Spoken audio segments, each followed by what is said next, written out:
জবাব আমি দিব কেন? ওই যে ওখানে মেয়ে আপনার দোকানে বসে আড্ডা পিটছে, জিনিস কিনছে, ওর বাপ নেই, ওর ভাই নেই, ওর স্বামী নেই, ওর দেবর নেই, ওর ভাসুর নেই, ওর বোনের ছেলে নেই, ওর ভাইয়ের ছেলে নেই, ও কোন শরমে ওখানে এই যে জিনিস কিনে? কোন শরমে কিনে? কোন হায়ায় কিনে? কোন লজ্জায় কিনে? ওর বাপ কাপুরুষ সেই জন্য যায় ওখানে, ওর স্বামী কাপুরুষ সেই জন্য যায়।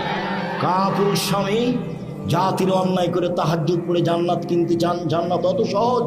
দেখি জান্নাত কেমন সহজ না হালকা। রাসূল সাল্লাল্লাহু আলাইহি ওয়াসাল্লাম বলছেন, হজবাতিন নার বিশাওয়াত, মনের ইচ্ছে দ্বারা জাহান্নাম ঘেরা আছে। হজবাতে জান্নাত বিমাকারে হে, নিয়ম নীতি কষ্ট ক্লেশ ত্যাগ তিতিক্ষা অনেক কিছু দিয়ে জান্নাত ঘেরা আছে। জান্নাত তো সহজ নয়, জাহান্নাম সহজ। মন মতো চললেই জাহান্নামে যাওয়া যায়। জাহান্নাম যেতে কষ্ট লাগে না, সমস্যা হয় না। রাসূল